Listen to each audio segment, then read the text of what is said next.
हमें बोला गया है कि फैट मत खाओ, फैट से मोटापा होता है।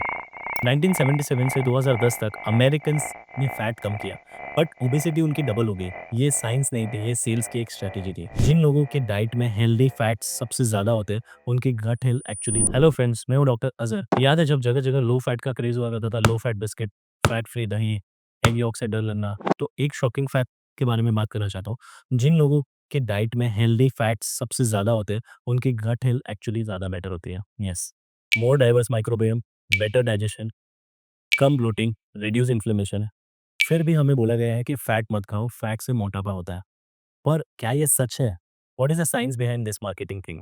आज हम एक ऐसे मिथ को तोड़ने वाले हैं जिसमें पूरी दुनिया फँस चुकी है। चलो थोड़ा-सा टाइम ट्रैवल करते हैं। 1950 में डॉक्टर एंसेल कीस नाम के एक साइंटिस्ट ने एक रिसर्च किया था और उसका एक कंक्लूजन ये था कि सैचुरेटेड फैट्स की वजह से हार्ट डिसीज होती है। मीडिया हाइप की वजह से या फिर all this things what they have done is fat को पूरा-पूरा विलेन बना दिया। सरकार के अंदर गाइडलाइंस आ गई, लो फैट खाना खाना चाहिए, हेल्दी खाना होगा। सो फिर कंपनीज ने फैट को निकाल के उसके जगह पे शुगर्स ऐड कर दी। 1977 से 2010 तक अमेरिकन्स ने फैट कम किया, बट ओबेसिटी उनकी डबल हो गई। ये सीबीसी से सोर्स किया गया है। मतलब फैट कम लेकिन बीमारी ज़्यादा। कुछ तो गड़बड़ हो गई है। चलिए प्रॉब्लम में डीप डाइव करते हैं।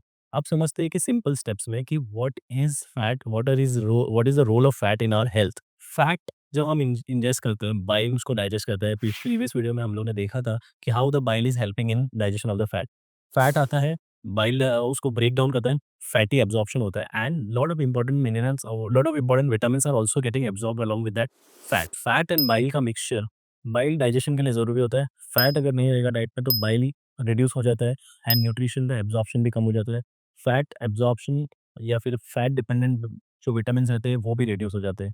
बाइल आपका फैट एब्जॉर्प्शन में ही मदद नहीं करता बल्कि गुड गट बैक्टीरियाज को मेंटेन करने में भी मदद करता है। Bile reduces the harmful bacterias and improves the good gut bacteria which reduces bloating, constipation and reduces the chances of IBS. Good fats repair the gut linings. Various fats like POFAs and MCTs अपने गट wall को heal करने में मदद करते हैं। तो fat हटाने से हमें डाइजेस्टिव इंजन को डैमेज कर रहे हैं। नेचर माइक्रोबायोलॉजी इन 2019 की स्टडी कहती है कि ओमेगा 3 फैटी एसिड से गट बैक्टीरिया की डाइवर्सिटी बढ़ जाती है। सिमिलरली लैंसेट ये बोलता है कि हाई अनसैचुरेटेड फैट वाले लोगों की डेथ रिस्क कम हो जाती है as compared to high carbohydrate diets. Similarly, we know all about a Mediterranean diet. Mediterranean diet में 40% ऑफ द कैलोरीज फैट से आती है और मेडिटेरेनियन डाइट वर्ल्ड की सबसे हेल्दी डाइट मानी जाती है।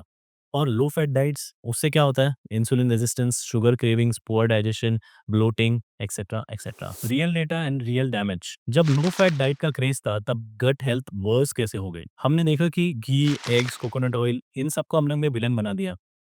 जवाब सिंपल है, बिग फूड कंपनीज को फैट से प्रॉब्लम नहीं थी, उन्हें प्रॉफिट चाहिए था। लो फैट प्रोसेस्ड फूड का शेल्फ लाइफ ज़्यादा होता है, जिसमें मार्जिन ज़्यादा रहते हैं एंड उसके अंदर ज़्यादा शुगर रहती है। It means it is more addictive. ये साइंस नहीं थी, ये सेल्स की एक स्ट्रैटेजी थी और इस झूठ का इम्पैक्ट सिर्फ अमेरिका तक लिमिटेड नहीं था। इंडिया में भी गट इश्यूज और डायबिटीज स्काई रॉकेट हो गई है। अफ्रीकन सिटीज में प्रोसेस्ड फूड इंपोर्ट की वजह से गट डैमेजेस बढ़ गया है। Not only this, even in countries like Japan जहाँ पे काफ़ी सारे लोग हेल्दी है, ज़्यादा जीआई इश्यूज फेस हो रहे हैं because of the consumption of processed food. ये सिर्फ डाइट की बात नहीं है, ये एक ग्लोबल हेल्थ कॉलोनाइजेशन का इम्पैक्ट है। सच बात यह है कि आपके गट को फैट से डरने की ज़रूरत नहीं है, स्मार्ट फैट से नरिश होने की ज़रूरत है। गुड फैट्स फ्रॉम देसी घी, फिश, कोकोनट ऑयल, एवोकाडोस, ये सब आपके गट के दोस्त हैं। और जो असली विलन है वो है आपकी सोच, जिसने हर फैट को डिसीज का सोर्स समझ रखी है। So please understand this thing, good fats are very important for our health. अगला हेल्थ रिवोल्यूशन क्या होगा? ना कैलोरी काउंटिंग, ना फैट फ्री डाइट प्लान्स, बल्कि गट का इकोसिस्टम बैलेंस करना, ट्रेडिशनल फूड्स को वापस लाना, क्वालिटी फैट्स को चूज करना। सोचो, क्या तुम अभी process food, fat free snacks पे भरोसा करोगे या अपने गट को वही दोगे जो नेचर ने बनाया है? बिकॉज हेल्थ का असली हीरो है गुड फैट्स।